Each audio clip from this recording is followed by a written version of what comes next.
বর্তমানে বাংলাদেশে নোয়াখালী বিভাগ নিয়ে আন্দোলন এবং কি কুমিল্লা বিভাগ নিয়ে আন্দোলন। তো নোয়াখালীর মানুষ আন্দোলন করছে ঢাকা যায়া, নোয়াখালীর মানুষে আন্দোলন করতেছে ঢাকা যায়া, আর কুমিল্লার মানুষ আন্দোলন করতেছে কুমিল্লা বিশ্ব রোড নিয়ে। যাই হোক, মূলত কত হলো কি, নোয়াখালীর মানুষ যতগুলো আন্দোলন করছে, আমি কিন্তু লক্ষ্মীপুরের, নোয়াখালীর মানুষ দেখলাম যতগুলো আন্দোলন করছে, কুমিল্লার কোনো কুমিল্লাকে নিয়ে কোনো খারাপ মন্তব্য কিংবা গালাগালি কিংবা মিছিলের মধ্যে কোনো কুমিল্লাকে নিয়ে উস্কানিমূলক কথা বলে নাই নোয়াখালীর মানুষ। কিন্তু কুমিল্লার মানুষ নোয়াখালীর নিয়ে কটূক্তিয়ান কথা বহুত গালাগালি করছে। তো কত হলো কি, কুমিল্লার মানুষও বিভাগ চাইছে সরকারের কাছে, নোয়াখালীর মানুষও বিভাগ চাইছে সরকারের কাছে, ঠিক আছে। এখন কুমিল্লার মানুষ কি লিখে নোয়াখালীর মানুষ কাজে লাগে। এক হলো গাড়ি ভাঙিচুর, গাড়ি নোয়াখালীর গাড়ি অনেকগুলো ভাঙছে, তারপর হইলো অ্যাম্বুলেন্স, তারপর হইলো ট্রেন ভাঙছে। কিন্তু নোয়াখালীর মানুষ কুমিল্লার আজ পর্যন্ত এখনো কোনো ক্ষতি করে নাই। নোয়াখালীর মানুষ কুমিল্লার আজ পর্যন্ত এখনো কোনো ক্ষতি করে নাই, কোনো কিছু ভাঙ্গা চুরা কি। কুমিল্লার কি গাড়ি যায় না নোয়াখালী? অবশ্যই যায়। যে কুমিল্লা কি গাড়ি যায় না চিটাগাং এদিকে? কারণ সব এলাকার গাড়ি সব দিকে যায়, এমন কোনো যায় না যে যায়। সব এলাকার নোয়াখালী গাড়ি ওইদিকে যায়, ঢাকায় কুমিল্লা যায়, চিটাগাং চট্টগ্রাম যায়। কুমিল্লার গাড়িগুলো সেম ঢাকা চিটাগাং চট্টগ্রাম যায় না? অবশ্যই যায়। তো কত হলো কি, আসলে কুমিল্লা যে কাজটা আন্দোলন করবেন, ঠিক আছে, আমরা ঢাকা যাই করেন, কোনো সমস্যা নেই। ঢাকা যায়, যেমন আমাদের নোয়াখালীর মানুষের সবাই আন্দোলন করতেছে, ঢাকা যায় সবাই আন্দোলন করতেছে।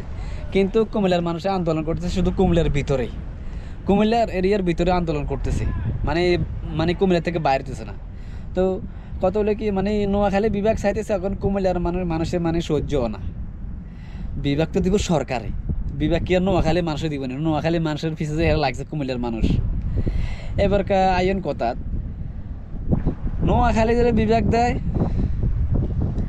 আর নাও দেয় কোনো সমস্যা নাই, কুমিল্লাকে বিভাগ দেয় আর না দেয় কোনো সমস্যা নাই। সরকার যারে ভালো মনে করে তারে বিভাগ দিবে না, এটা না। তো আসলে সরকার দেশের রাষ্ট্রীয় সম্পদ নষ্ট করার জনগণের এটা অ্যালাউ করে না। যে কোনো দেশে হোক, গাড়ি ঘোড়া যানবাহন যেমন একটা অ্যাম্বুলেন্স ভাঙিচুরি ড্রাইভারের মারিটারি, আসলে এটা কোনো দেশে এগুলো অ্যালাউ করে না। একটা যাত্রীবাহী অ্যাম্বুলেন্স, কারণ অ্যাম্বুলেন্স দেখলে তো মানুষের রোডে হাজারো জাম থাকক সাইড দিয়ে দেয় অ্যাম্বুলেন্স যাওয়ার জন্য, একটা মানুষের জীবন বাঁচার জন্য। কিন্তু এটা করে নাই তাদের, এই মানবিক কাজটা তাদের ভিতরে থাকে না। গাড়ি ঘোড়া বহুত তো ভাঙছে, নোয়াখালীর গাড়িগুলো বহুত এরা ভাঙছে, এবং এই ট্রেন এবং কি অ্যাম্বুলেন্স। তো কত হলো আজ পর্যন্ত নোয়াখালীর আমি যা ভিডিও দেখলাম, নোয়াখালী কোনো ভিডিওতে কুমিল্লা নিয়ে কোনো কটূক্তি কথা নাই। কিন্তু কুমিল্লার ভাইয়েরা কিন্তু এটা নোয়াখালী নিয়ে কটূক্তি কথা, তো আসলে কোনো জেলাকে ছোট করেই কথা কওয়াটা আমার মনে হয় না এটা ভালো একটা। যাই হোক, আপনারা যদি কুমিল্লা যদি বিভাগ দেয় তাহলে নোয়াখালী দিল না, কিংবা নোয়াখালী যদি বিভাগ দেয় তাহলে কুমিল্লারে দিল না। এখন মূল টপিক হইল শুধু মারামারি, এই গালাগালি হালাহালি এই শুরু হয়েছে আর অনলাইনের ভিতরে, ফেসবুক খুললে এটা।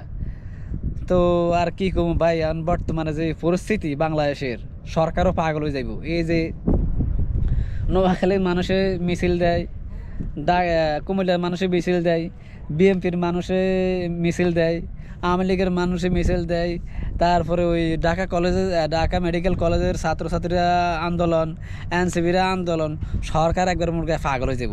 এত আন্দোলন, সরকার পাগল হয়ে যাব, সরকার হারে সব কিছু সাইডে হওয়ার সরকারও চলে যাব, বুঝছেন। সরকারে এত ডিপ্রেশন দিলে, সরকার অলরেডি উনি বয়স্ক মানুষ, বেশি ডিপ্রেশন দিলে স্ট্রোক করে মরে যেতে পারে। আমার হয়াত মত আল্লাহর কাছে। যেমন বেশি ডিপ্রেশন মানুষের তো অনেকে ডিপ্রেশনে স্ট্রোক করে মারা যায়। এখন বাংলাদেশে শুধু আন্দোলন আন্দোলন আন্দোলন। এই তো কিছুদিন আগে একটা অ্যাক্সিডেন্ট, রেলের রেল লাইনের স্প্রিং, ওভারব্রিজের স্প্রিং পড়ে একটা লোক মারা গেল। যদি এটা যদি আরব আমিরাতে হইতো, তাহলে এই ব্রিজটা কেরা বানাইছে কোন ইঞ্জিনিয়ারে কোন মেস্তরি মানে হে 14 গোষ্ঠী দরিয়ে আনতো, 14 গোষ্ঠী দরিয়ে আনতো যারা এই মানে ব্রিজটা বানাইছে। কারণ এখানে ব্রিজ বানানোর এগুলো ট্রাই করে, এগুলো তো ফ্লাইওভারের নিচে আমি দেখছি যতগুলো ব্রিজ আরব আমিরাতে ওই যে হাইড্রোলিক জ্যাক আছে না, ওগুলো ব্যবহার করে, হাইড্রোলিক জ্যাকগুলো ব্যবহার করে আর ব্রিজের নিচে। তো আমাদের ওখানে দিছে কি একটা রাবারের একটা স্প্রিং দিছে, স্প্রিংটা ভাঙি একটা লোক মারা গেছে, শেষ। এই লোকের সরকারে কত দিব, 5 লাখ 10 লাখ যায় দেখ দিব, কিন্তু লোকটা তো আর মানে দুনিয়া তারা আপা চান দেখতো না। তো এটা এলো মানে বাংলাদেশ সবগুলো, কারণ গণতান্ত্রিক দেশে এই সমস্যা, গণতান্ত্রিক দেশে এই সমস্যা, মানে কিছুতেই কিছু হলে রোডে আন্দোলন হলে নামে যায়, কিছুতেই কিছু হলে রোডে আন্দোলন হলে নামে যায়। কিন্তু আরব আমিরাতে এগুলো চান্স নাই, যেগুলো এগুলো এক রাজার দেশ, রাজা যেটা বলে সেটাই, মানে কেউ এক রাজা। আর আমাদের দেশে তো পুলিশের মানুষ কোনো মান সম্মানে দেয় না পুলিশেরই। আর এই দেশে পুলিশ দেখলে মানুষের পুলিশের কত মানে সালাম দেয়, পুলিশের কত ভয় পায়। আর পুলিশ আবার হেল্প করে মানুষের, রোডে গাড়ি টাড়ি নষ্ট হয়ে গেলে পুলিশে হেল্প করে, টায়ার টুয়ার খুলে টোলে, মানে পুলিশেরও ভালোবাসা। আর পুলিশও মানে এর আইন রুলস, এখানে রুলস সবাই ফলো করে। যেমন আমরা এখানে রুলস আমরাও ফলো করি, কিন্তু আমরা দেশে যে আমরা ফলো করি না রুলস, এটাই আমাদের মানে একটা সমস্যা। দেশে যে আমরা দুরা চালাই এনে ঢুকাই দিই দেশে ট্রাফিক সিগন্যালে আপনি যত বড় শেখন সমস্যা নাই, ট্রাফিক সিগন্যাল রুলস, আপনি ট্রাফিক সিগন্যাল ক্রস করছেন, ক্যামেরা মারা দিচ্ছে আপনার নামে, পরের দিন সকালে কোর্ট থেকে নোটিশ আসছে আপনার নামে জরিমানা হয়েছে, আপনি যাই জরিমানা ভরে দিয়েতেও, কারণ প্রত্যেক সিগন্যালে ক্যামেরা আছে, বুঝছেন। আপনি যত বড় শেখন না কেন, ও ট্রাফিক সিগন্যালে একটা সিগন্যাল 2 মিনিট হোক 3 মিনিট হোক 4 মিনিট হোক দাঁড়াইতে হবে এখানে, সবাই রুলস মানে। কারণ এখানে তো গাড়ি ঘোড়া বেশি, তো অনেক গাড়ি, তো সবাই বহুত দিকে মানে অনেক দিকের রাস্তা সবাই রুলস মানে আর। যাই হোক, আজ কিন্তু এটাই দিলাম, বাকিটা সামনে দেখা যাক।